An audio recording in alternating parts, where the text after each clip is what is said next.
Hey everybody, welcome to the Luthierist Podcast. I'm Paul Roney. I'm Jason Rogers. And today on the show we have a few things to talk about, but mostly listener questions. Mostly listener questions. We also have a little clip from Frank Falbo that I got from him this last weekend, talking about roasted woods. Some really cool stuff to think about. We also have some listener feedback. We asked a question about headphones, good headphones to use for demoing instruments, and we got some people who had some great advice on that. We really appreciate that. Yeah, absolutely. So before we get to some of that stuff, Jason, what's new with you? What's going on in the shop? What's new with me? Well, the shop is, I haven't done a ton in the shop since Marylanders, because school has been ramping up. We're getting into spring concert season here, and so I'm tired. It's at the end of the day, middle schoolers can do that to you, and then I also try to spend time with family, wife and daughter, and doing yard work and stuff like that. But hopefully in a couple weeks here, when school gets out, be able to dive back into the shop, and I've got some projects that I have in mind for Vancouver this summer, the Vancouver International Guitar Festival. Yeah, absolutely. Yeah. Well, I'm excited to see that. Excited to see your new builds for that, and all the posts from the forthcoming shoe. Shoe, really great shoe. Cool. Well, I got the clean bill of health from my doctor. My elbow is healed now. Hooray for elbows! Woo! I'm officially allowed to go full weight bearing on it, so that's very nice. I'm very happy about that. Do you have like one giant arm now and one like little scrawny arm? I do. Yeah. There's like a muscle back here. Like I still, like, if I really push on something, like it shakes, and I just don't have the strength yet, but gotta do some dips. But I can finally do push-ups again, so I'm very happy about that. Now I'm just looking forward to getting back on two wheels again, which is arguably really stupid, but I'm definitely, I spent what very, very little bit of free time that I have, I usually spend working on my motorcycle. So that's going really well. Vroom, vroom. Mostly on the Kawasaki, and it's coming along quite nicely. Nice. Yes, very excited about that. Learning to be a motorcycle mechanic. Cool. Speaking of very little time on my hands, and I know that you've actually got summer coming up very soon, so you're things are going to open up for you a little bit, yeah. But just over the summer, yeah. And I know you have plans like summertime. Geez, who doesn't want to go camping and go and just do things, right? And like I said, I'm just very busy these days. We've had very little time to focus on the show. We made the announcement that we were going to an every other week schedule. Yep. And so this is, I think a large part of that was kind of just last week's show didn't happen. Like the week happened and we didn't do a show, and then kind of almost realized it after the fact. Like, oh geez, like that's how bogged down we've been with stuff. So we made that announcement, and we're kind of now making another announcement here on the show today, just to basically say, this is kind of, we're winding down production of the show. It's kind of coming to an end. It's run its course a bit. This is not the last episode. No. We do still have some ideas for some shows that we want to do. There's still a few people that we haven't had on the show yet. We want to talk to them really badly. And so we're still going to have some interviews to come. We have a video idea that we've talked about, that I won't reveal too much about, but we've talked about doing it'll be fun. a fun video thing. So we still have some stuff coming. The Luthierist is not dead, so to speak. But it's going to be just erratic schedule-wise. There's really no schedule at all. That's really what it comes down to. The show is going to come out when it comes out, which will be, in the little gaps of time that we have to make it happen. And there's not going to be a lot of shows left. There's not going to be too many more, and we will let everybody know. When the last episode happens, we're going to say this is the last episode. But not this one. Not this one. Right now is not the last episode. No. There is more coming. And the reason I wanted to make sure that everybody was kind of clear on everything that we're telling you all now is just because of the patron thing. We have had a handful of podcast patrons that have stuck around with us for years. We've even had some new people come on board recently. We've had people change the amounts that they're funding on the show for the monthly patron thing. But what I want to tell you now, because if this show is worth your patron funding, patron money, dollars, when it's a weekly show, but now that it's not going to be a weekly show, if you want to pull your patron money, hey, we get it. Pull your patron money, do whatever, it's your money. Like, put it in the things that you want to believe in and support. And, yes, right? Makes sense? Yeah. Yes. Yeah. Or stick around, but as soon as the last episode goes up, we're going to pull the patron program entirely. It won't exist anymore, so people won't have the option to pay for the show. But then what we will do, likely in about a year, when the Podbean hosting comes up again, we're basically not going to pay that bill, and the show will go offline. But I'm looking into what I can do about hosting the show on maybe like a Google Drive or something like that, so that it will kind of always be there. People will always be able to get it if they want it. It just won't be available through the normal podcast stream media anymore. Right, and it's there's this ridiculous history and an enormous amount of information and experiences and just laughs too. Yeah. We want to have that. We want to make sure that's available in some way, shape, or form. Yeah, absolutely. I mean, after 100 and whatever, this is 100 something. So this will be a 170.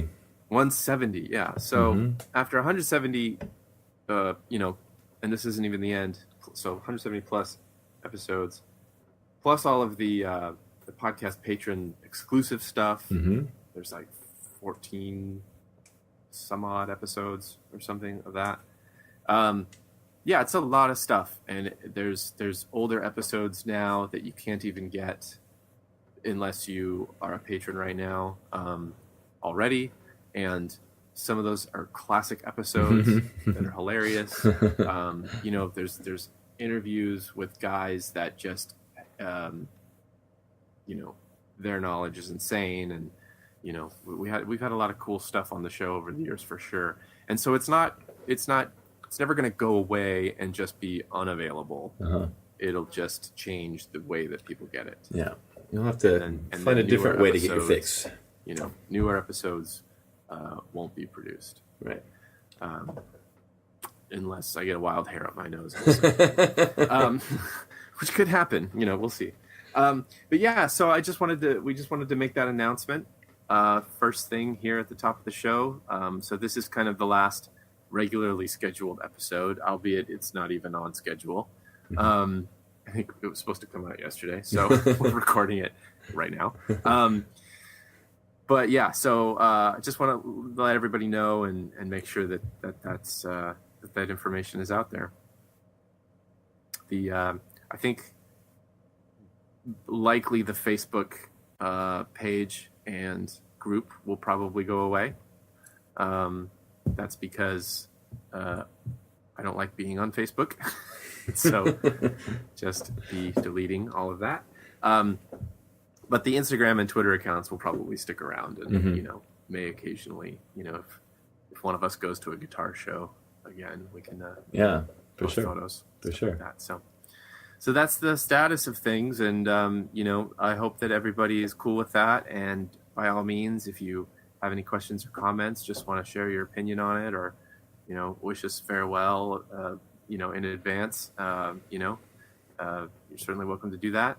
Hit us up at theluthierist@gmail.com or at the Luthierist on Facebook, Instagram, Twitter, or the Facebook group link in the podcast description.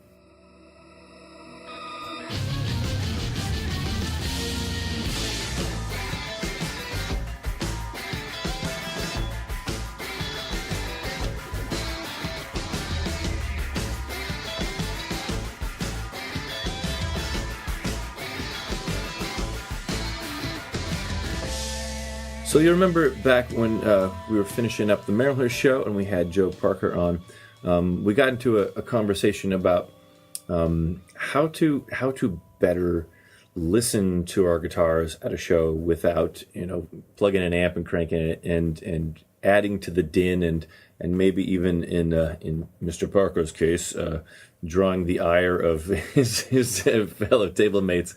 Or if you're Salt Cole cranking your 50-watt Marshall at AM, getting in trouble. So we Sound police. We put it out there. We put it out there to listeners to give us a message and tell us about what they've done. And so I think where did this come from? Was this on Instagram? Chris Yates messaged me and said, just now listening to the latest episode where you brought up headphones for playing.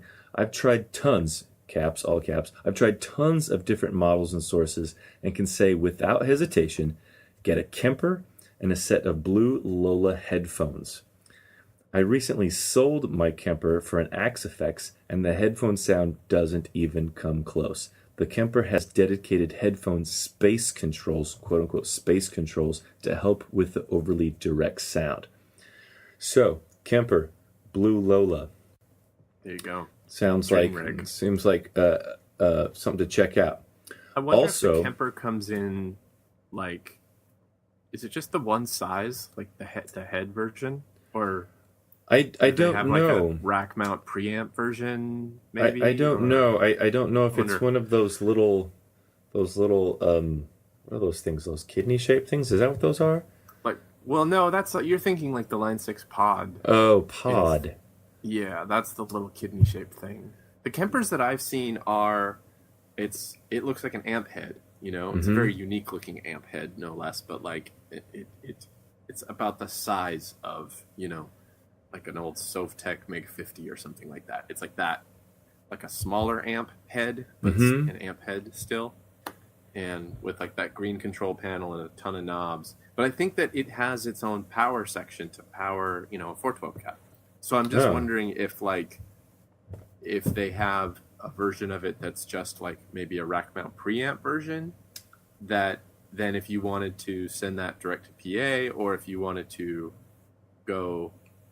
if you still wanted to use the 412 cab, you would get the Kemper power amp to go with it. You know what I mean?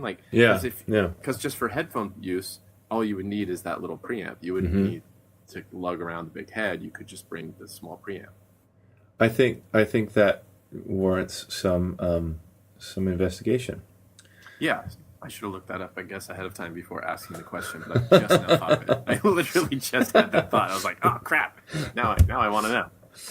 And we got another response here on the Luthierist Facebook page. This was from our friend Co Schneider, One Day Guitar Show, Co Schneider.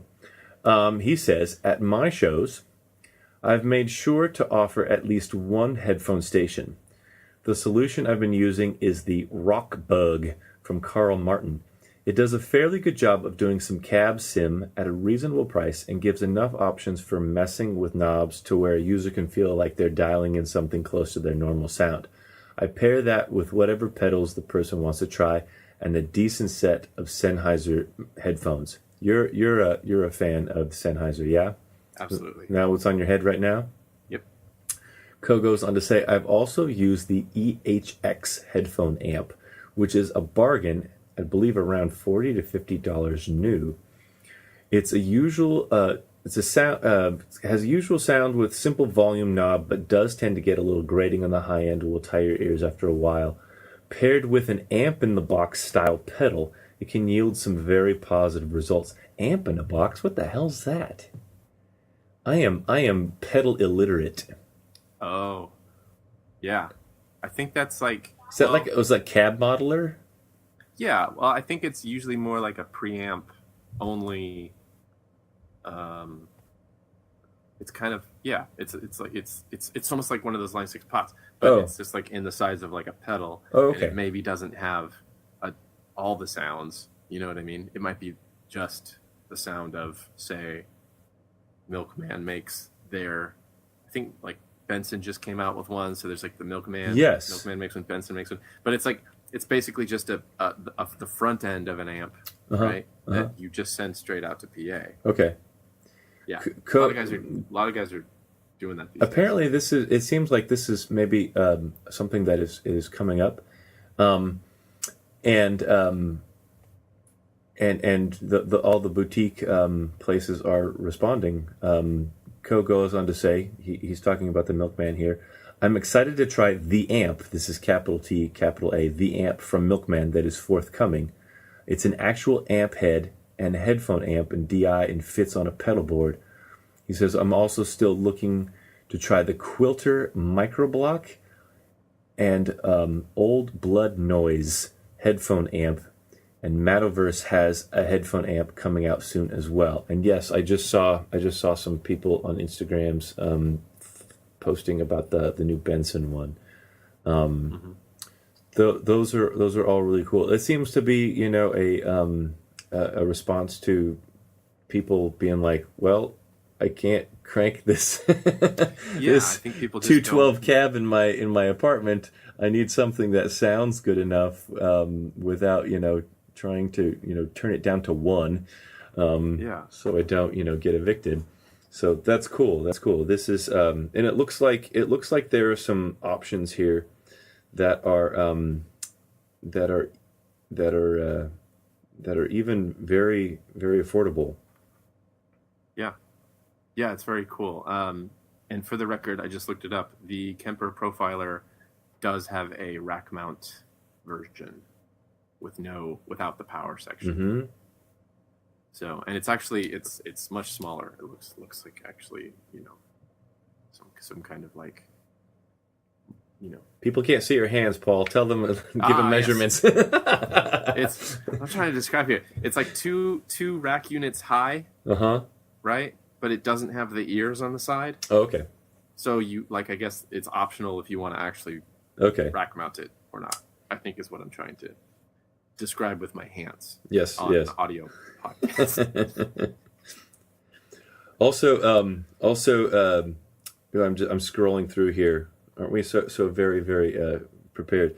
David Schwab, he says he uses the Johnson J station, and it is a pod-ish type of thing with a bunch of knobs and buttons. It's a modeler type thing.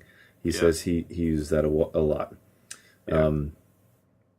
Well, and I think the reason that people like the Kemper so much is it's maybe, besides sounding sort of less digital in and of itself, I think it lets a little bit more of your actual, like the raw guitar tone come through. Like, does that make sense? Because that was always one of the things about the pod, was kind of like, okay, it sounds digital to begin with, like just the sounds coming from it, but it also kind of makes every guitar sound the same. So, what we're looking for as like guitar makers who we want people to demo our stuff, we're looking for something that like is fairly transparent, right? So I think that's where people are kind of saying the Kemper excels. But I would imagine that the Milkman and Benson, and probably likely many other those small pedal board preamps probably offer similar features. I need to go get myself educated about this stuff, man, because that stuff sounds pretty cool. It does. Spend some money on some things. For sure. All right. Well, thanks for those listener feedback little tidbits there. Thank you very much.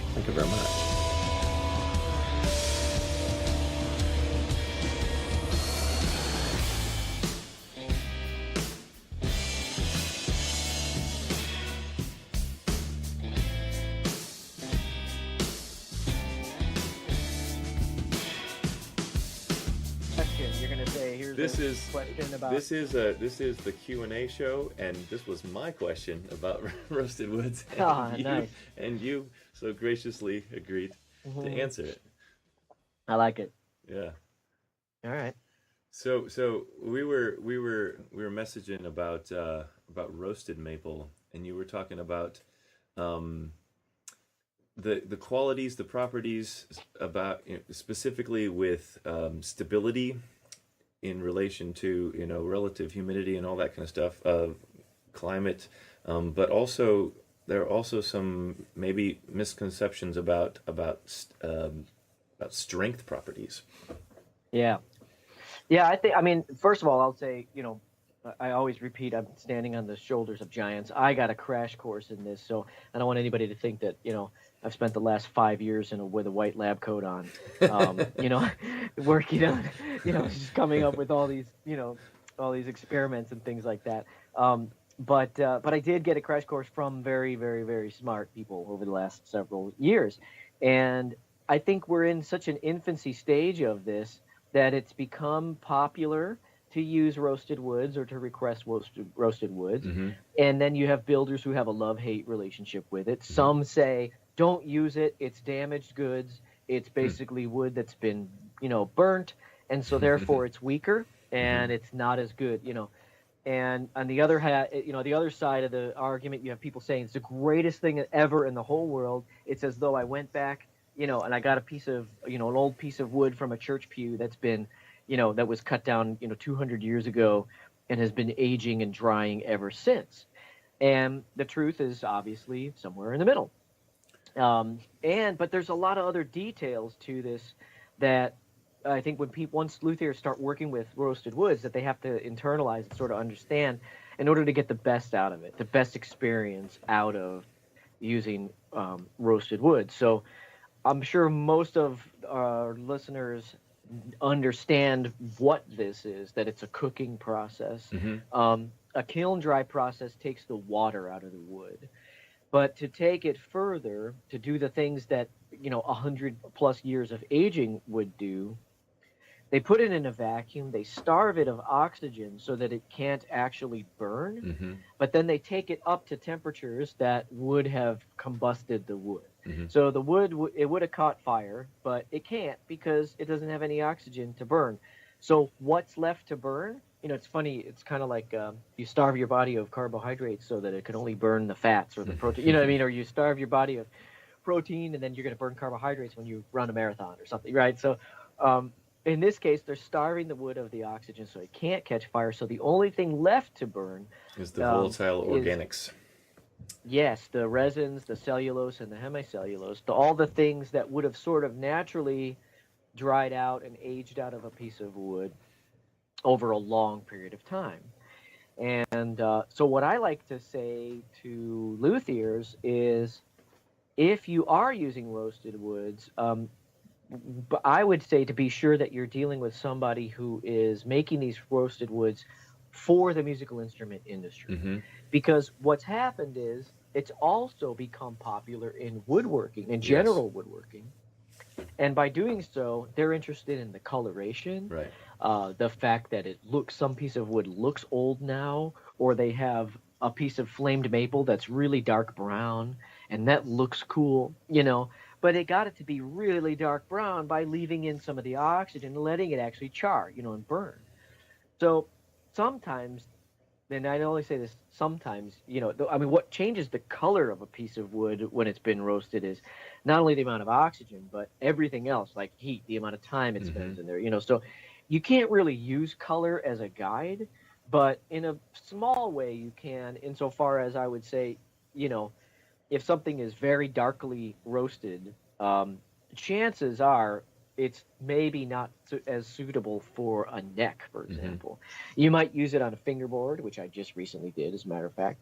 And so, again, if it's quartered, if you feel it, it's kind of stiff. But a lot of times the roasted wood also be really, really lightweight. If it's much, much lighter weight than what you would have expected, again, that's kind of like, it means a lot has been cooked out of that piece of wood and you're left with a skeleton, And the cellulose and the resins, to a certain extent, those are kind of like the gums that hold everything together too. Yeah. So if you start with a piece of roasted wood, and let's say you were going to carve a really thin neck without a lot of headstock joint area, so it's going to get real thin, and you've got a truss rod down there, a bullet truss rod, and you've got a Floyd Rose locking nut down there. I would be very scared of the headstock split at that point. So it's more brittle, and so then we get into like the definition of terms, right? We like to throw terms around like crazy, like strong or stable. One thing we say about stability is we think in our heads that means like, oh, okay, it's a neck that can withstand a lot of string tension or something. Well, the reason that the roasted woods are stable is because with all that stuff cooked out of the wood, the expansion and contraction rate is about half of that of the wood if it had been, raw, right? And what that means is immediately, well, the first thing you can think of right off the bat is like, well, wait a minute, if I glue this to a regular unroasted rosewood fingerboard, and then as the seasons change and it expands and contracts, just be prepared for something very different to happen than what would happen if you had glued unroasted maple to a rosewood fingerboard. So in other words, don't be weirded out if it needs adjustments at different times of the year than you'd have thought. Or if you're thinking, wait a minute, it's humid out, but I've got to release tension, or I got to tighten the truss rod. There can be sort of inverse relationships now because the cooked maple neck is not expanding and contracting at as much of a rate, but the rosewood still is. Yeah. And so then sometimes it makes it a good candidate for an ebony fingerboard, because usually maple necks with ebony fingerboards, they argue with each other all the time. But if you throw cooked, roasted maple underneath the ebony fingerboard, they can actually behave a little nicer with one another because the expansion contraction rate is less. But then I'm hearing that there's even very large manufacturers who are dealing with cupping issues when they put like a top onto a roasted back, and that's something that we just did. We had in Farabasi, there's burl maple tops out there on top of roasted basswood backs. And so this is the public service announcement that you probably you're never hearing anywhere else yet except for here. So it's too late because anybody who's listening is already listening. But tell your friends because here's the news, right? So here's what happens. If you have let's say you have a regular maple top, figured or otherwise, and you have a roasted maple, a roasted ash or a roasted basswood back. When you load tight bond wood glue onto the surface, for a brief period of time, it moistens the surface and the surface expands. Now, if you have a roasted back and a non-roasted top, then what happens is the non-roasted top expands from drinking in the moisture from the wood glue. The backwood does not expand from taking in the moisture. Yeah. And then what happens is within 30 minutes, 20, whatever it is, the glue dries when the top is in an expanded state and the back is not in an expanded state. So then what happens is the next day or two or whatever, when the maple top dries out, it contracts, pulls in, and it cups up the basswood back, the roasted back with it. So even if you're talking about a maple top that is perhaps a quarter of the thickness of the back, it still has enough strength to pull up sides on that. Yeah. Wow. Yeah, because it's pulling sideways on the lamination. So here's what it is. I had our tops were less than, I would say 3/16 or so, a maple top. The roasted back is it even started life out. The roasted back started out as like a full thickness, 1.75 inches or whatever. Now the guitar ends up being about 1.5 inches once we're done with it. But I don't bother planing that part down, until after it's laminated. And so we're talking about a really, really thick back and a really thin top. I imagine at some point, if you're down to 1/8 of an inch or something like that, or less, maybe it won't matter. But yeah, with anything like a 1/4 inch top or something, that's what happens. It pulls it in and it cups it in. So my personal solution, I'm lucky enough to be in Southern California and Santa Ana winds or whatever. Now I can simulate this otherwise, so I don't mean to say it's. I can only build these guitars once a year when the dry winds come in. But my personal solution was to flip the tops over, have dry air cascading across the underside of the tops, to the point where it cupped the top quite a bit. And so over a period of a day, I pre-cupped the top, and then right when it came time for gluing, put the glue on, flip the top, glue it down, air nail it so that it stays positioned, and get it into the ton, the 20-ton clamping press, wow. as quickly as possible, so that it has the least amount of time to take in the moisture. And in the beginning, when it's starting to take in the moisture, it's just uncupping. It's just coming back to zero. You could probably do that by also just leaving the maple, the top in a climate-controlled environment where you really did, drive it down to 13% humidity or something like that. But to try to humidify the back doesn't do you any good because it's not expanding. It doesn't take in the moisture. So you can only do one thing with it. Now, there's other companies experimenting with a lot of different types of adhesives too. I didn't want to go with epoxy because you get an epoxy line. You can't starve the joint, right? You can't. You have to have a glue line. But if you used something that didn't expand and contract, that didn't have moisture content that caused the wood to expand and contract, then you could be okay. But it's just something to think about, even if you're using a roasted maple neck and then you're laminating an unroasted fingerboard to it. Now, again, with ebony, it's not going to expand and contract to the same rate. It already doesn't expand and contract as much, as some other woods when just when it takes on surface moisture from the glue. But it's just something to think about, I don't know. So just if people enjoy doing maybe a 3 to 5 laminate, racer stripes and all that kind of stuff in a neck. So would you want to avoid mixing roasted and unroasted woods in your stack? I mean, it could be something to think about. I just recently did, and again, Wenge has different properties too, but I just recently did a neck blank with roasted maple down the center, and then the 2 opposing grain Wenge wings on the side. So the roasted maple, and the guy just said, he goes, I just really love the look of it. Those are my favorite woods. I want you to use it.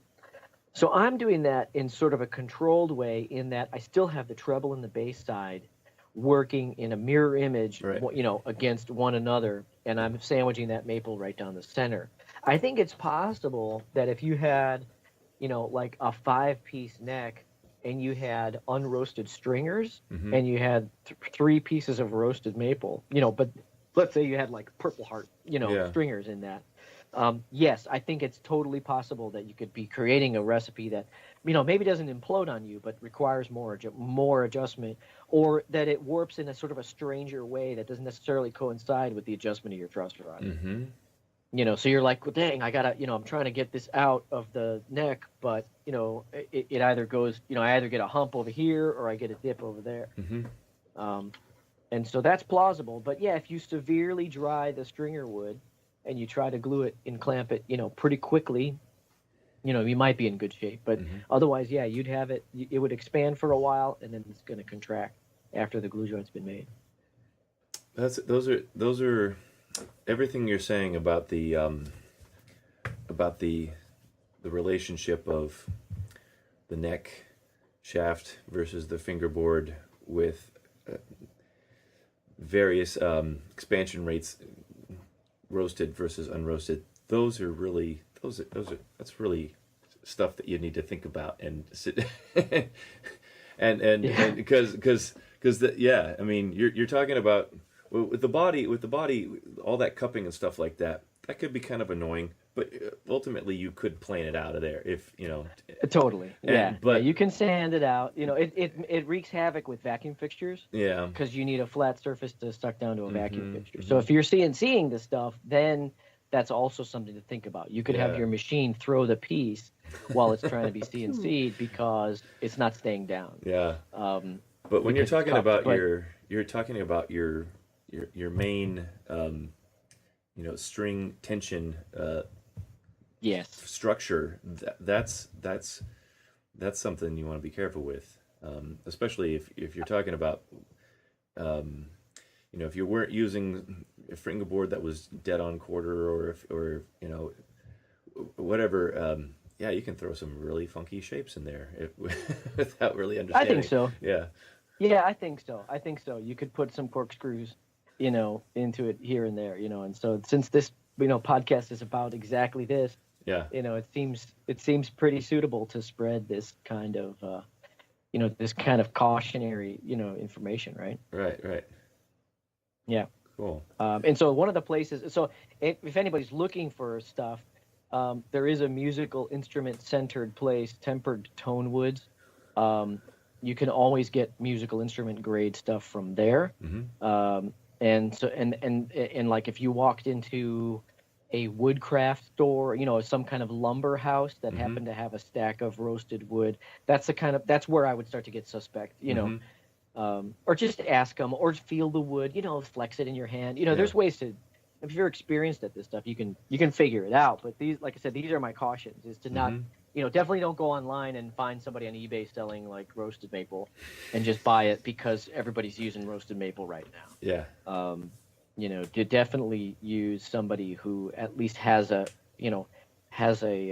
part of their brain bent toward musical instrument making. Same is true for acoustics. I mean, I don't use torrefied acoustic tops because, I may at some point in time, but I don't right now because an old acoustic guitar is fragile for that reason, and I do my bridge design in such a way that it doesn't really speak to what I do. Like I make the bridge and the bracing in such a way that my guitar rings out like a vintage acoustic guitar would ring out or something like that, right? So it's like I don't need to make a Martin style guitar with torrefied woods to try to get even closer to something from the 1940s. I can just sort of engineer the sounds like into the guitar using current, present day spruce. But it is something to think about as well. If you use that wood on an acoustic top, again, it's more brittle now. I mean, that's just the reality of it. Doesn't make it bad. I mean, I say I don't build with it. Would I buy something made up by a boutique luthier with a roasted top? Yes, I would if I knew the luthier and it was good. So I'm not speaking against it for the use on acoustics. I'm just telling you how it doesn't have a value to me on the acoustic side. But on the electric side, I want to be able to use it where and when I want to use it. But it takes these kinds of things to think about. I mean, we say it's stable.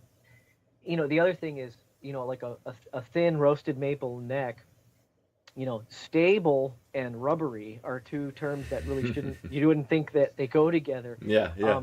But it's really true because you've taken all that gum out of the neck. If you have a thin roasted maple neck and you grab the neck and you try to use the neck for vibrato, you know what I mean? Like you wiggle the neck around, it's more wiggly. It is, it will let you do more vibrato than a neck that hasn't been cooked. Now, this is, I should say, in my experience, you never know what anybody else has dealt with, but yeah. So in my experience, it's like it's mobile if you grab it and you manhandle it, muscle it, it does move around, but at the same time, it's more stable throughout climate changes, is what we mean, because it doesn't expand and contract at the same rate, right? So yeah, it's a fun topic to riff on. Indeed, yeah, and I appreciate you being on here today and answering these questions. But it's always good to talk to you. And thanks, man. See you next time. All right, man. See you.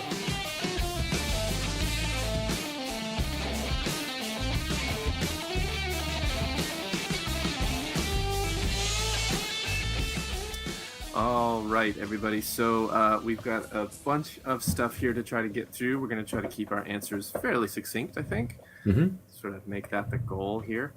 This first one comes to us via email. It says, "Nice day, dear friend. Hope this email find you well.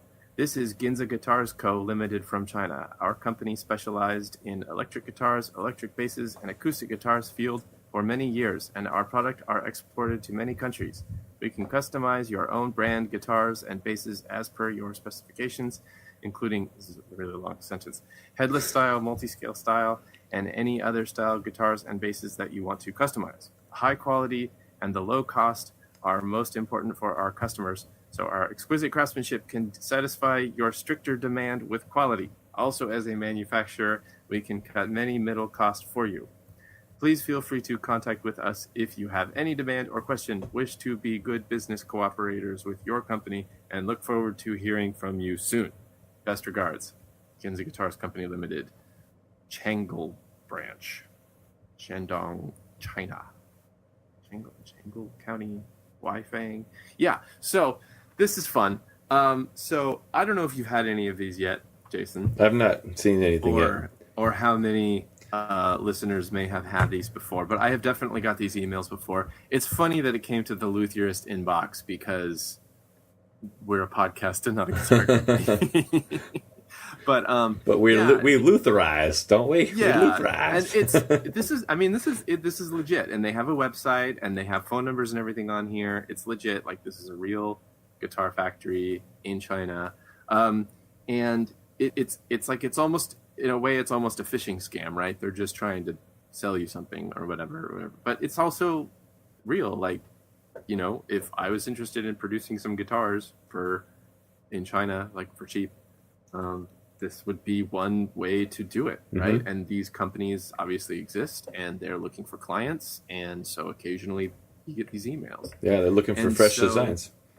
Looking for fresh designs. Yeah, that's absolutely. Yeah, so that's kind of maybe one of the risks with these things that has definitely happened before, is with copyright and trademark laws not exactly crossing international borders.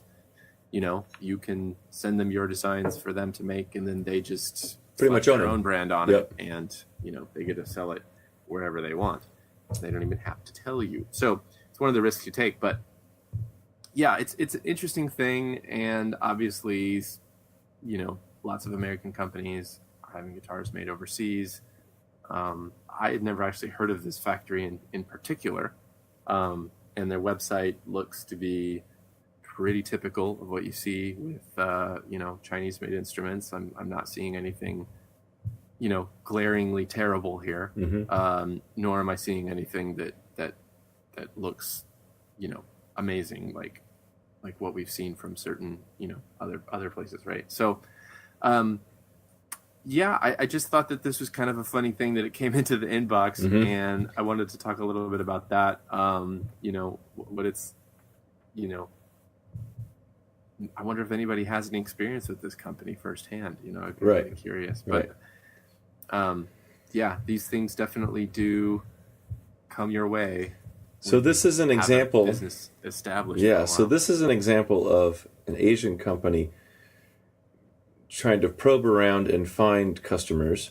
Exactly. We have a question here from Instagram from Vapor Guitars, kind of asking about sort of the opposite, and that is. Vapor Guitars asks, why is it hard to get info on world music in South Korea? This is a company, World Music. Mm-hmm. Brands that use the company are very hushed and won't provide contact info. Mm-hmm. So this is kind of the opposite, whereas Luthier is trying to get information about an Asian instrument mm-hmm. factory, but is having a hard time doing that. What do you? I don't know about this so much. What do you know about World Music? Yeah, it is a little bit complicated. I mean, and I think Perry Ormsby talked specifically about this on a past episode of the show. So listeners can go back and listen to some of those episodes and maybe find it in there. But the general sort of the gist of that conversation, from what I remember, was that world music kind of comes to you, you know, and at first when I heard that, because World Music has a reputation for quality. I mean, they make the Strandberg guitars, they make the Ormsby guitars, they make, and we're talking really, really high quality, fantastic instruments, out of World Music in South Korea. And people try to get a hold of them and they just can't. It's like their contact information is just not freely given out. And they keep it that way. But apparently they come to you when you're a company of a certain size, of a certain reputation. It appears as though World Music is, when you're on their radar, they may be in touch. And at first when I heard that, I kind of thought, like, well, come on, that's weird, right? That's crazy. But then you get an email from Ginza Guitars in China, and it's like, yeah, these companies do exactly that. They reach out to you when they are in need of clients, And World Music, I think one of the things that were reasons why they're hard to get a hold of and all those is they don't lack for clients. Yeah. They have enough work already with the companies that they're already making guitars for. Because those sales and those relationships are already really good, right? But say,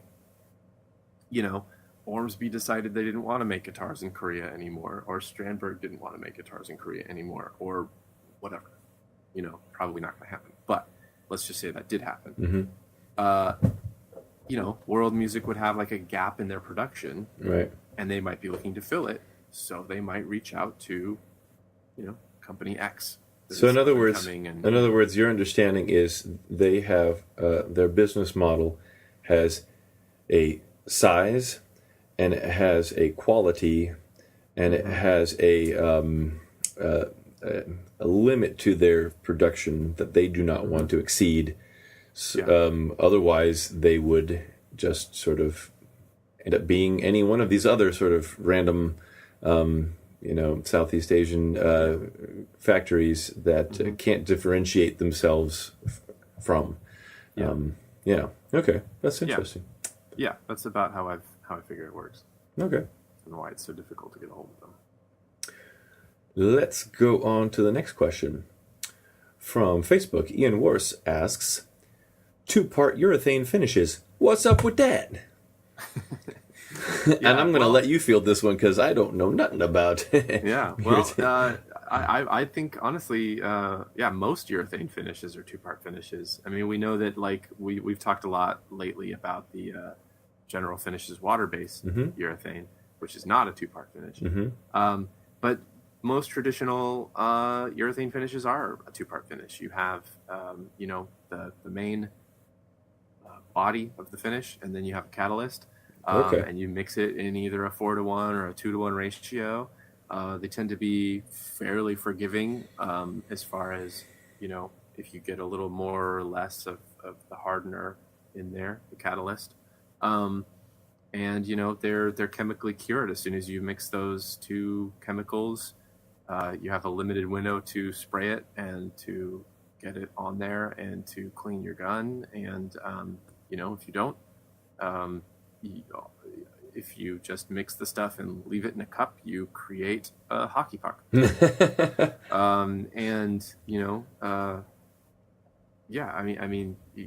acrylic urethanes are almost all 2-part finishes. The Euro clears and a lot of the sealers are 2-part. You still have options as far as thinning it is concerned. If you need to change the viscosity depending on, weather conditions or your spray gun setup, or just for flow out purposes, if you do want to do that, but yeah, I mean, most urethane finishes are 2-part finishes. Oh, okay. Yeah. There you go then. Thank you, Ian. Yeah. From Facebook again here, we have... I was just trying to read it. All right, go for it then. Okay. Corey Reynolds from Facebook asks, any tips for radiusing fretboards by hand? How to make it suck less? Yeah. So, well, so one might assume that you have a a radiusing block, a radiusing call, whether it be, like a 6-inch, 8-inch one, like one of the Stumac ones that are like, the maple, and you double stick tape or double stick sandpaper on the back of it, and you just go, right? But of course, that takes a while to get the crown developed, and you get all the way to the center of the board. So how do you make that? How do you speed that up? Well, you can use a plane. Knock the corners off a little bit. That's something you might want to actually sketch out and kind of figure out how big of a facet or how many facets do you want to take off of there, depending on how tight your radius is.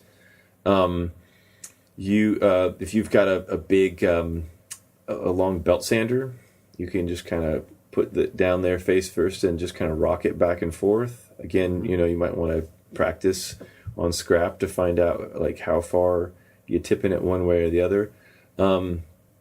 Another thing to consider is that this concept of very, very specific radii from very tight, from like a Fender 7 1/4 all the way up to a 16-inch really flat radius, or even a compound one. Having very, very specific, exact conical or cylindrical radiuses on those, that's kind of a those are nice things to have, and it's easy to tool up and to have a call or some other kind of planer or something like that creates a very specific radius at a target radius. But you can also do this sort of freehand, and you don't have to have exact radiuses. All you need to be able to do is have a radius where the string path follows a straight line. And so you could do that with just a long sanding beam where you're just taking some of the flatness out, and just making sure that you're going across the fretboard in a way that is following string paths. And you could do that in a very, very gentle and eased way. You could hand plane off the corners and then go in and fare that out with the long sanding beam. You could take it onto that big belt sander, and then come back in and check it with the sanding beam. Here's a really extreme example. So I'd like to be able to get on the show in the next couple weeks or month here. A guy named Jerome Little, and he's an old friend of Joe Parker's. He was recommended by Joe Parker. They worked together at Collins Guitar. Jerome Little is Little Guitars, and he invented what's known as the Torsal neck twist. This is the helical neck. Where the whole thing, it's like a purposefully twisted neck. Yeah. And so the first ones that he was, I really want to get him on here and have him talk about how he figured this out in the first place, and then how he did that by hand in the first instruments. But basically, if you think about it, if you look down one of these bodies and you're like literally seeing this helical neck that is twisting, sometimes up to like I think something like 16 degrees, and you're just like, oh my God, how is this even possible? But then you look at each string and you follow the path of the string, and it's like, oh, each string sees a perfectly flat fretboard. It's just that the whole thing is twisted. So again, having this idea of this perfect conical or perfect cylindrical fretboard is kind of a, I don't know if you call that a modern convenience, because it's possible to, I mean, if you think about also like violin family fretboards, fingerboards, not fretboards, fingerboards, they are sculpted by hand, and with some little references, some contour references here at different places, but the same thing. They need to just have a certain radius that allows for the bow to come across the strings and be able to select individual strings. Some fiddle players, like people who play, like actual like Irish type style music, and they like to do double stops where they're bringing their bow across 2 or even 3 strings. They need to have a flatter fretboard.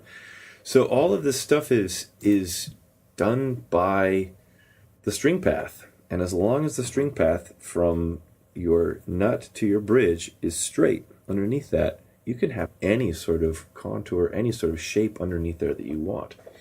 Mm-hmm. Do you have any ideas or tips about that? Yeah, well, that's a very good sort of like quickie lesson on string path and such. As far as just making it suck less when you're doing a straight radius on a fretboard, my couple of tips would just be a good quality sandpaper. Mm-hmm. You can start with your 80 grit sandpaper, go real heavy on the stuff. If it's a real good sandpaper and it lasts and it cuts sharp, that helps. I find that the Duragold is a good brand for getting sticky back sandpaper. Mm-hmm. I really like that stuff. And a longer sanding beam helps. Mm-hmm. If you can go up to like a 24-inch long sanding beam, mm-hmm. that helps. If you have compressed air available, blowing the dust off often, mm-hmm. keeping the sandpaper clean, mm-hmm. less clogged, that helps. And also go to a flatter radius. There's less to sand if you go with a flatter radius. If you're trying to do one of those Fender 7 1/4 necks, like, sorry, buddy, that's a lot of wood to take off. You know what I mean? Of a very hard rosewood or whatever it is. Like that's going to take you a while. But if you're going with like a 16-inch radius, you're really not removing that much wood at all. Yeah, it comes off pretty fast. Yeah. So cool. That would be my advice on that. Our next question comes to us from Conan Mills, again on Facebook. He says, if you don't have a jointer / planer, what is the best way to get a neck blank flat for a fretboard? Well, what do you think? This is where there are people who do that who don't use a whole lot of electric tools, mm-hmm. and it comes from that from the carpentry world, just having a really good jointer plane, or like whether you're comfortable with something from a number 5 on up, or if you want to just go all whole hog and get the 7 or the 8, the stand, these big ass boat anchors. Uh-huh. But having a really well tuned planer, and practicing on it, and you can get even really long lengths, good and straight. Whether you're talking about planing the edge of a table or the edge of a door or something like that, or a neck shaft, that can work. I'm not great at that. I always end up with dips and swoops and stuff here and there, even if I'm using the number 8. So in that case, I would probably go to like sandpaper, sticky sandpaper on a table saw bed, or and then maybe just do a couple swipes with a good card scraper, just to clean it up a little bit, to remove some of the roughness depending on what you have there. But there's ways of doing it. There's definitely ways of doing it. You don't always have to go straight to the jointer to do that stuff. Certainly not. I didn't have any kind of planer or thickness drum sander or anything like that, or jointer for that matter, for a long time. And I had just a large slab of marble, a large, very heavy slab of marble that I just used sticky back sandpaper on, and again, good sticky back sandpaper can make a world of difference. So I have that. There was that, and then if I had my drill press and I had the Wagner safety planer, and in that situation, what I did is I took kind of like it was actually a cabinet door originally, but it was just a large piece of particle board, right? Sort of known to be flat, you know. Mm-hmm. Yeah. And I bolted that down to the table on the drill press. So you have an accessory table. Yeah. Yeah, so I kind of had a larger surface to put stuff on underneath the quill, you know, and so then, you know, you can fit most of the neck blank, if not all of the neck blank, if you make like a really wide table, you know, on that table that you've made, and then, you know, that helps keep things flat or whatever when you're using that safety planer. And of course, the safety planer is not the greatest tool for that because it just leaves swirly marks. Yeah. You know, it doesn't leave the cleanest finish, but you can remedy that with, you know, follow it up with sandpaper. Yeah, your plane or your sandpaper. So, you know, just kind of depends how warped your neck blank is, like how much of like a hump you're dealing with or a bow or a whatever, you know, it's whatever kind of correction you need to make to it. You know, if it's really bad, you know, there's always the option of bringing a 12-piece box of donuts and coffee to one of your local cabinet shops and just saying, "Hey guys, mind if I run these through?" I think you're referring to the baker's dozen. Yes. You got an email. We do. We have one more email to talk about here. This comes to us from Alexander Burov. I'm probably saying that wrong. Dear Luthierist, apologies if you've addressed this question before. I'm new to luthiery, and I've built 2 electric guitars, a Telecaster type and precision bass type, which both have the same problem. While the necks are flat without string tension, they bend at the body joint when the guitars are tuned up to pitch. This results in a forward bow that cannot be corrected with the truss rod. Instead of a gradual curve, the fretboard follows 2 lines that meet at an angle. The neck is straight from the nut to the fret where it meets the body, then there is an abrupt bend, followed by another straight section until the last fret. Tightening the 2-way truss rod only affects the first few frets and does not resolve the issue. Both guitars feature bolt-on maple necks, slightly thicker than a modern Fender neck, certainly not super thin, with glued-on maple fretboards and 2-way truss rods. No shims were used. The fretboard after the body joint is parallel to the body. The initial thought is that the maple I used might not be hard enough, but I don't know how to verify this. I'll probably use carbon rods in my next build, but I'd like to know how other guitar makers avoid this problem without relying on different materials for reinforcement. The only advice I found online is to take the guitar to a professional, but no explanation on what causes this problem in the first place, or how it can be prevented. I understand this may be difficult to diagnose without seeing the guitar in person, but any advice would be greatly appreciated. That's got to be disappointing, you know. You string up your first guitars and then you do another one and you're like, shit, it's still there. Yeah. Well, and sort of immediately, like as I'm reading this thing, I'm thinking to myself, maybe he's making a really thin neck. And then he says, nope. And then I think, maybe the wood that he's using is too soft. And then he's kind of addressing that issue too. And yeah, it is hard to diagnose without actually seeing it. I do have suspicions about, you know, whether the maple was good enough. Yeah. So, you know, how do you tell? Well, you could get one of those moisture meters. What's the name? Was that a hygrometer? No, that's something else. That's something else. The moisture meter thing. You stab the wood with it, and it tells you, you know, what the moisture content is. You could get one of those. That's certainly an option. You want the wood to be dry. You could build with different woods, see if you get the same effect. I almost wonder if maybe there's something about like tightening the neck bolts too hard, and if it's like busting something in there. I don't know. I mean, I don't know. That's just a weird thought, but it's like, you know, because this is definitely a weird problem. Because if there's that much of a bend there, you're talking about one side being in stress, where you'd almost think that you would be able to see something happening on the outside, and then the other side would be in compression, and you'd think that you'd be able to see something going wrong there too.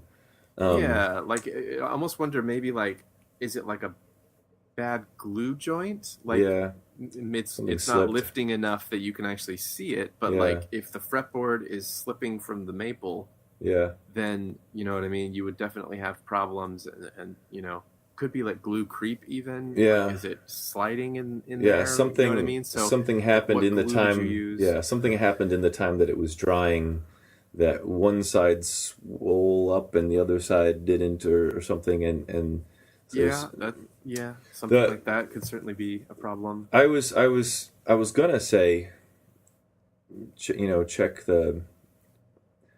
Again, it's hard to figure out and how to fix this now that it's all done. But I was thinking about asking, like, where's the truss rod, because then he goes and says that it's a double action truss rod. So it's like, gosh, does the truss rod not go all the way into? Does it not touch the heel into the heel area? Right. Another problem with single action truss rods is if they sit too high. Instead of tightening them and then arching themselves backwards, they either arch themselves neutrally and do nothing at all, or arch themselves forward, which is the opposite effect to what you want. Yeah, because the single action you kind of want as deep in the neck as you can get it, and a double action you want as close to being under the fretboard as you can get it. And how tight is that slot? I wonder if, besides whether or not the truss rod actually goes end to end, is it loose in there? Is there like a slot? Is the slot too deep? So there's definitely a lot of questions going on here. I wish I had more answers. Yeah. Certainly, if anybody listening has any advice for this one, please write us and send us an email, theluthierist@gmail.com. Let us know if you think you might have this one sussed out. I definitely have not heard of the specific problem happening, but something is not right. Something is amiss. Something is kind of, not happening the way that it should be happening.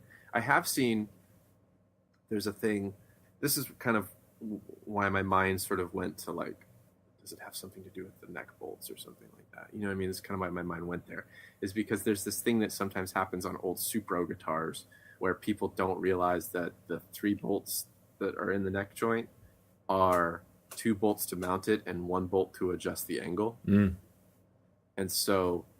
And because the angle adjustment bolt is right in the middle, they don't realize that you're kind of supposed to tighten the one that's farthest out, mostly tighten that one up all the way, right? And then you set your neck angle with the middle one, and then you're just supposed to kind of lightly tighten the other one to hold position, right? That's interesting. I didn't know that. That's kind of how cool. you do that, right? But what happens is people think that it's just 3 neck bolts, and they crank them, and they crank all 3 of them, and then you get a hump at the 17th fret. Yeah. Because that angle one is pushing up. Yeah, exactly. It's jammed up into it. You know what I mean? So I've heard of things like that happening, and so that's why I'm questioning, like, is there almost something like about the geometry of, like, where his neck is meeting his body and stuff? But like, pictures would help. Pictures would help, but he's talking like a tele and a precision bass. Like, this is just classic stuff. So there's definitely something going on here that. Something in the process or something with the materials that's kind of like that is amiss. Yeah. So tough one to diagnose. It's a head scratcher. Let's move on from Facebook. Jeff Cox asks tips for masking the fretboard prior to leveling dressling. It always seems to take longer to mask the board than to actually level it. Yeah, he's totally right. Yeah. And it just plain does. I don't know. I know Doug Cower and Veritas started doing it too. They actually just buy like really wide rolls of 4-inch tape, masking tape, and then they actually laser cut fret slots out of it. That's cheating. And they just, you know what I mean? And then they just take the whole thing and put it on as one piece, and it's brilliant. That's cool as hell. And if you have a laser, there's no reason why you shouldn't be doing that. Yeah. Right? It's all getting lasers. So cool, man. That's, if you want a faster way to do it, get a laser and do it that way. Otherwise, no. I mean, you can try to do the thing. You can try to like have different widths of tape. So that you can do like the lower frets can have do the wider tape, and then as you go up, use Yeah. skinnier tape. And if you can definitely dedicate one of those big tape dispensers to different width masking tapes and stuff like that. That's I know one thing that when I do it, so what I do is I first tape off the fretboard edges, right? Like sort of below, just below the fret, like especially if you're doing that slight rollover, round over on the fretboard edge, taped just below that, put a strip across that, and then I put the tape over the top, right? And then that way the tape that's sort of wrapped around, from the top over to the sides is just stuck to the tape that I've already put on the side. That at least makes it easier to peel off afterwards. Oh yeah, no, I learned that after a couple times. So there's that, and then I also I can mask a fretboard pretty quickly because I'll put a piece down and then use an X-Acto to cut off the excess, and then I'll take that excess bit and go and kind of put it onto another fret somewhere. That's cool. And do that enough times, and you start to kind of develop a pattern of okay, I know that if I'm on the this excess here and I mask this and I cut this off, that this piece will go over here. Left over is wide enough to cover this, and then the next piece, and then now I have 3 frets covered, and I only have to make 2 cuts. That's cool. You know what I mean? So stuff like that, you start to develop a method where you go, oh yeah. Speeds it up a little bit. Sorry, Jeff. You just got to get zen about it. Yeah, it sucks. You got to get zen about it, Jeff. But it kind of goes into our next question here. Podcast. Yeah, it gets into our next question here. I'm guessing you know this guy. Danny Stereo, Instagram. He says, talk about the proper way to polish frets, like what we talked about the other day. I'm guessing this was a little bit longer than the other day ago. Yeah, we homies. Also, everyone should be cleaning their fretboards and polishing frets. Keep up the axe ringing, y'all. Axe ringing. Are we axe ringing? Axe ringing. Or ringing axes. Yeah. No, yeah. Danny's a buddy of mine. Really, really, really good dude that I love. So, and we were just talking about frets. He just mentioned he just got a little stinker, and he mentioned that he wanted to just make the frets look shiny and give the fretboard some oil, wash it up a little bit. I like that. Oh man, I totally just blanked on the name. You know that yellow beeswax paste stuff? You know what I'm talking about? The Johnson's paste wax? Johnson's paste wax? Yeah. Yeah, that stuff. Yeah. For the no, not that stuff. No, oh boy. I feel terrible that I can't remember the name. It's a feed and wax stuff. That's okay. Yeah. Feed and wax. For feeding your antique it's table. Yellow and it's made from beeswax. Yeah, that stuff. That's what I like for fretboard oil. But for polishing the frets, mask it off. Like we just discussed. That part sucks, but mask it off. And then for polishing, I don't like to use any steel wool or anything like that. I use Mother's mag and aluminum polish on a soft cloth, and that's it. That stuff shines Mother's fantastically. Cool. So it's like I'm guessing it's some kind of paste that's got a bit of grit in there. Yeah. It's a white paste with just a really, really, really fine grit. And I don't know anything that gets a shine. It says on the can, it says there's no shine like Mother's. And in my experience, that's true. Believe Mother. Jeez. Yeah. All right. Mother knows best. Let's go on. Keep on axe ringing. We got another one from Facebook here. Jim Marullo says, how do you sell your first guitar? I've made 6 with gradually reduced mistakes, and if I'm going to keep making them, I have to start selling them. Consignment? Craigslist? I don't know. I mean, I would say you could try that. You might want to think about whether or not you put your name and logo on those. If you're depending on how you're feeling about the quality. But yeah, consignment Craigslist could definitely be a place. Also, if you're going in the direction of maybe doing this thing called Luthery, getting yourself a a social media presence, and just start getting that stuff out there to people. Yeah, it sounds like he's kind of at a point where, I mean, I don't know if he's maybe already made these decisions about if he's going to have a business and try to make a career out of this sort of a thing, or if he's just talking about, the question is vague enough that I don't know if he's just pieced together parts casters or if he's got original designs and he's making arch tops. You know what I mean? So it could be anywhere in there. But at some point in time, if you're making guitars and, you have to start selling them, then you have to decide, are you going to have a company name and do some branding? And if that's the case, go ahead and just make that jump and take care of that stuff, like draw a logo, or whatever. Make yourself social media accounts with your branding. You know what I mean? Branding. Like, I guess is kind of like the best way to put it. Yeah. Do it. Go full in on that. You know what I mean? And just say, hey, I'm a company. Hey, I'm here. I'm making these things. They are for sale. And then use your social media is always really good. Consignment can be good if you know local shops that get good people coming through that play stuff, especially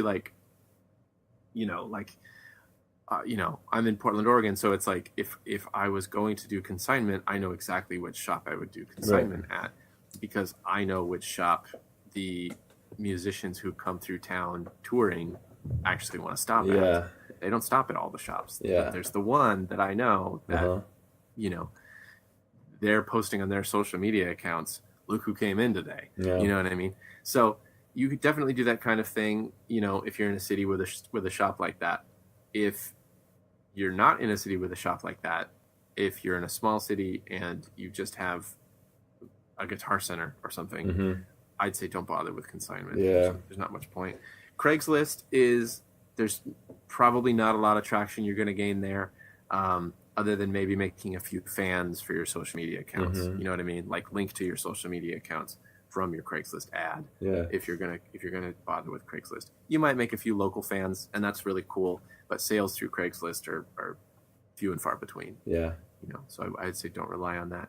And sometimes I had a friend tell me that he was just kind of perusing Craigslist and looking at those types of handmade instruments, and he said the quality was all over the place. I mean, like, that's kind of a realm of it's very unregulated in terms of what and presumably, if you listen to this podcast, you're making excellent instruments. Yes. But so, you would stand out from the guys on Craigslist that are not, but that's who you're going to be in company with, right? That's who you're going to be surrounded by. Is like, you might be the one shining example of awesome work amongst all the garbage out there, but like, that's who you're hanging out with on Craigslist, right? Couple more points I would say is take good pictures, find some way to get a good camera, get good photography happening. Videos is always a good thing as well. Get somebody, if you're a good player, or if you know somebody that's an awesome player, get them on video playing the guitar, do some cool mood lighting, go for it. And show up to shows. Go to display at as many guitar shows as you can. That definitely, I think, just being a face out there, you'll earn the respect of your peers. That's one thing that helps, because they'll shout you out, and that helps. And you can sell guitars that way. You can make clients that way. You probably will never sell enough guitars to pay for a show, right? Yep. Like, some shows are probably pretty cheap, and maybe sell one guitar and you can pay for the show. But NAMM is not one of those. No. You know what I mean? But do NAMM if you can do NAMM. If you can afford to do NAMM, do it. And then also, I would say going to shows, and I don't mean guitar shows, I mean music concert type shows. and show the guitar off to the musicians, you know, Mm-hmm. show it off to the roadies, show it off to the bands, you know what I Mhm. mean? Just try to get in with, you know, pick a player that is not a huge rock star.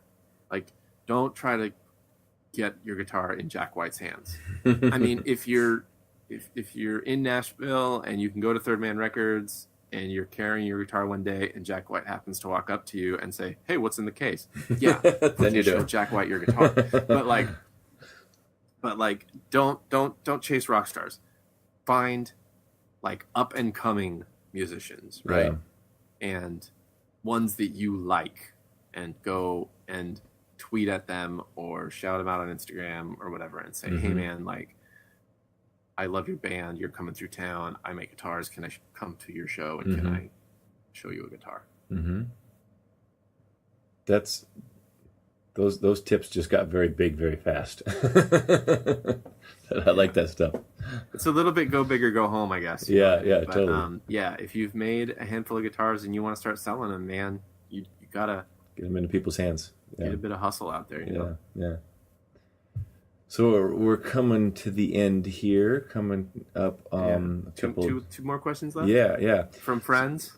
So here's on Facebook, Mike Fisher asks, setting up a guitar business, LLC, sole proprietorship, etc. Tax tips. We cannot give tax tips here. I think there's like something really illegal about that. I think that's probably true. Yeah. I don't know. I guess it depends on like how big and how much you want to like manage the business side of things. If you're going to go LLC, you really need to be able to manage a business, and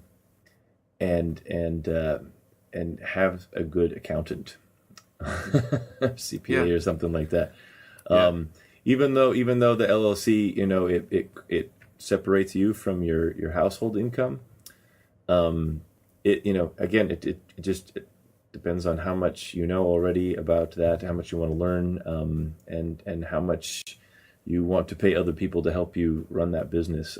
Sole proprietorship basically ends up you're doing taxes with your regular household income, whatever other jobs you have.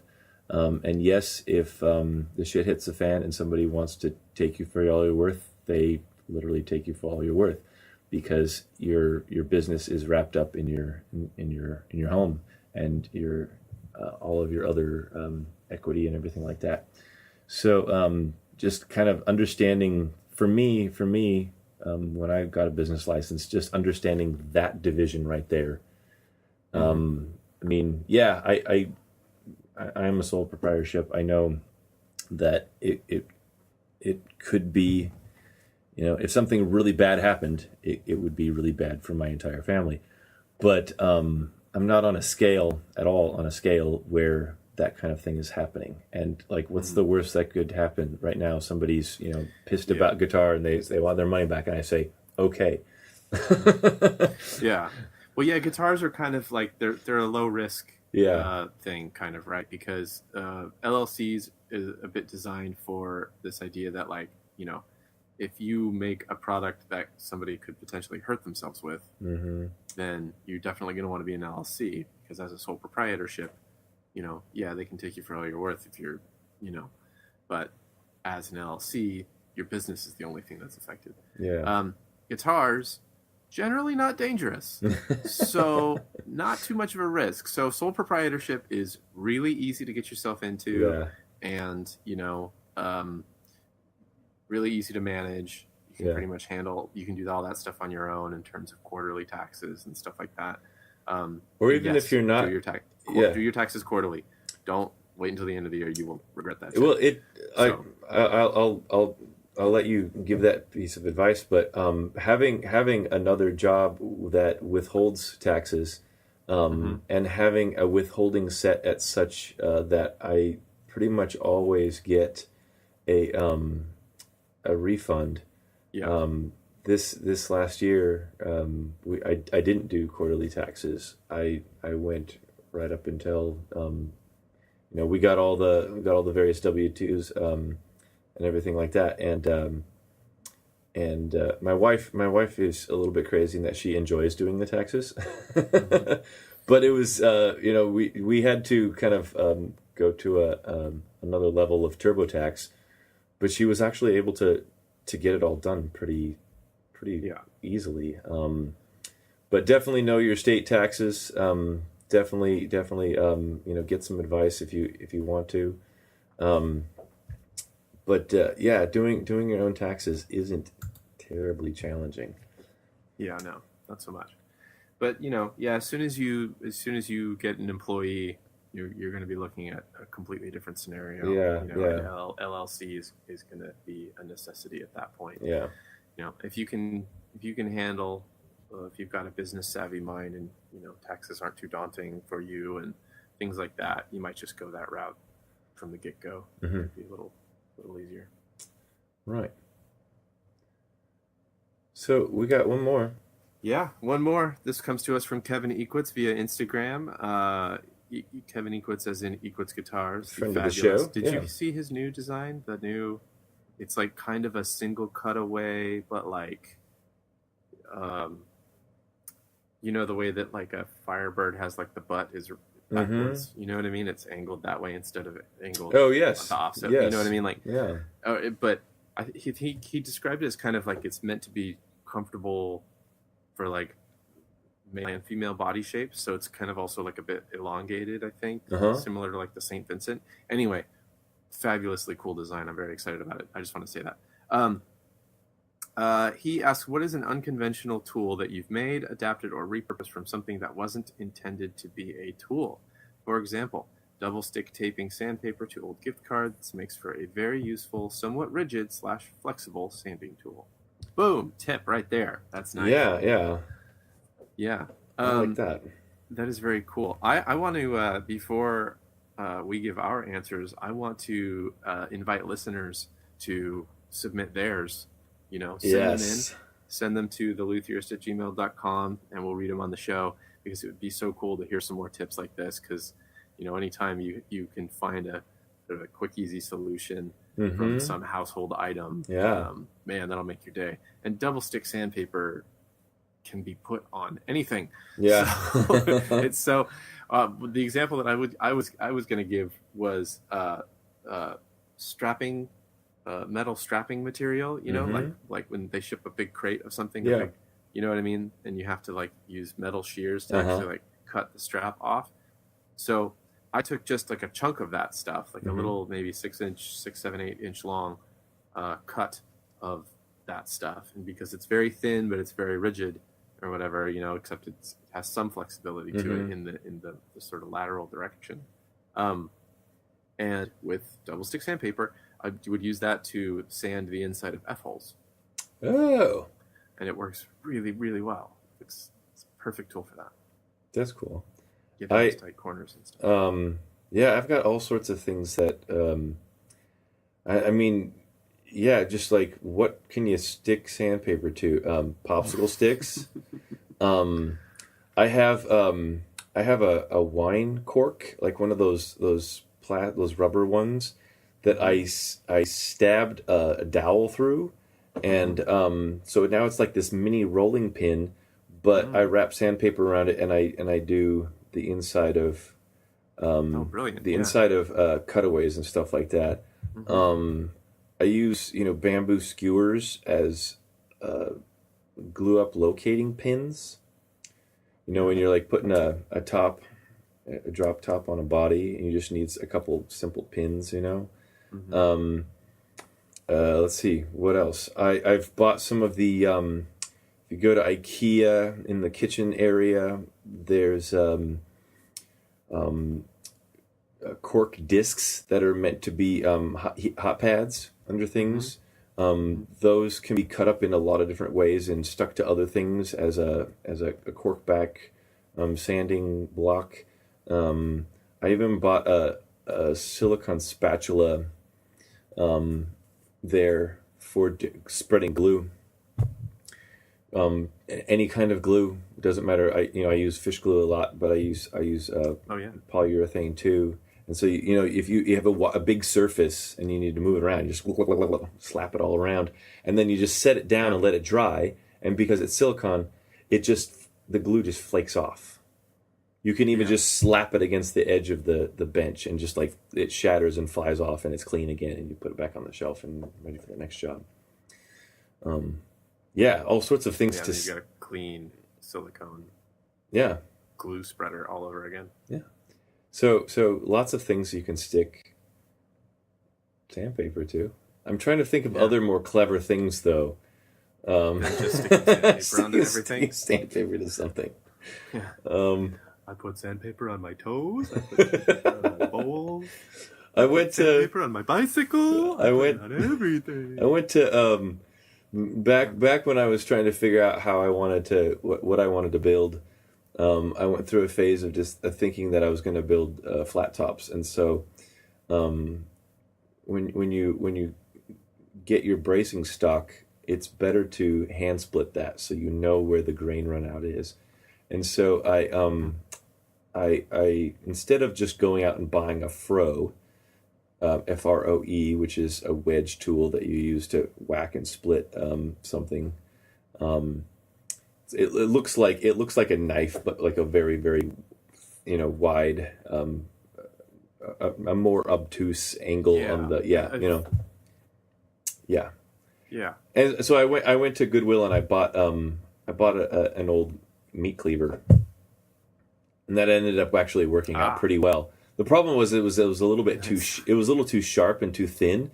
So instead of actually wedging it apart, it would actually cut. It would start to like cut cross grains and stuff like that. It didn't always work very well. But a good froe with that wider angle, you should be able to just pop a piece of spruce or whatever it is, and it should just like fly apart because the width of the wedge spreads it really quickly, and it just makes a really clean pop and break. Trying to think of other things. Oh! You saw this when it was one of the first things you noticed when you walked into my shop. I found an old shoe shiner. Oh yeah, that Dremel. It was an old Dremel brand shoe shiner. I got for $3 at a secondhand store, and I put I had one exactly like it at one point. I put a small grinding, a gritty grit wheel on one side, and I made a leather strop for the other side. Yeah, and so it's like just a small grinder buffer. Arbor. It doesn't have much torque. You can stop it with your hand in it, without any force at all. But it works really well when you just, if you're planing something and you want to clean something up, you just go over to this leather strop and just it puts a little bit of a honing edge on it. It's cool. I don't think of anything else though. More sandpaper. Stick it on there. Stick it. Sandpaper. Yep. This episode is brought to you by Gold Sandpaper.